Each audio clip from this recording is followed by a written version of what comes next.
বন্ধুরা, দুই শালিকের আজকের পর্বে দেখা যাবে ঝিলিক চলে গেল যেখানে শুটিং হচ্ছে সে জায়গায়, আর ঝিলিককে ফলো করলো গৌরব। গৌরবও পিছন পিছন চলে যায়। এরপরে গৌরব ওখানে পৌঁছে ঝিলিককে বলে, তুমি এখানে কেন, এখানে কি করছো? তখন ঝিলিক উল্টো প্রশ্ন করে, বলে আপনি কেন, আমি তো আপনাকে ফলো করেই এখানে আসলাম। এই বলে দুজনে ঝগড়া বাঁধিয়ে দেয়। তারপরে ঝিলিক ভাবতে থাকে কিভাবে গৌরবের হাত থেকে পালাবো, পালিয়ে আঁকির কাছে যাব, নয়তো তো এখানে আসায় পুরো বেকার হয়ে যাবে। এরপরে ঝিলিক বলে, হ্যাঁ আমি তো শুটিং দেখতে এসেছি, আমি আপনার বড় ফ্যান। এমনভাবে বিহেভ করলো যেন মনে হলো গৌরবই নায়ক। এরপরে সমস্ত সবাই গৌরবকে ছেঁকে ধরে। কেউ বলে অটোগ্রাফ, কেউ তো চায় সেলফি। সেই সুযোগে ঝিলিক ওখান থেকে পালিয়ে যায়।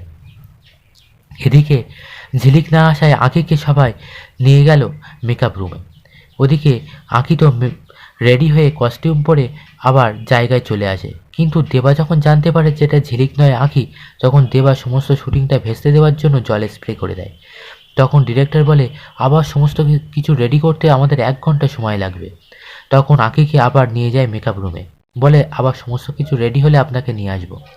তখন ঝিলিক আঁকিকে দেখতে পেয়ে মেকআপ রুমে পৌঁছে যায়, আর আঁকিকে বলে যে তুই গৌরবের সাথে যা, গৌরবের বউ সেজে। তখন দেবা মেকআপ রুমে ঢুকলে আঁকি সেটা দেবাকে জানায়, বলে ঝিলিক বলছে আমাকে গৌরব স্যারের সঙ্গে গৌরব স্যারের বউ হয়ে সেজে যেতে। তখন দেবা আপত্তি জানায়। তখন ঝিলিক বলে, তুই আমাকে সব কাজে ব্যাগরা দিস কেন? আচ্ছা ঠিক আছে, তুইও যাবি তোর বউয়ের সাথে। এই নেই কোটটা পরে নে, তুই যাবি অভিনব গোয়েন্দা সেজে, গিয়ে এই ছাতা চুরির রহস্যটা তুই উদ্ধার করবি।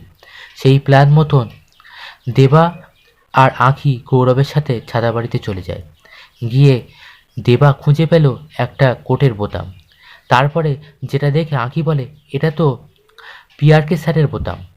তখন সবাই বুঝতে পারলো এই চুরির মধ্যে পিআরকে আছে।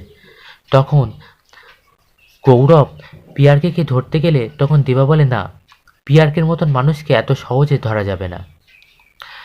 তখন গৌরব বলে, তুমি আমার বাবাকে এত ভালোভাবে চিনলে কি করে? বন্ধুরা, পরবর্তী পর্বটি কিন্তু আরও আকর্ষণীয় হতে চলেছে, তাই পরবর্তী এপিসোডটি সবার আগে পেতে আমাদের চ্যানেলটিকে সাবস্ক্রাইব করে রাখুন।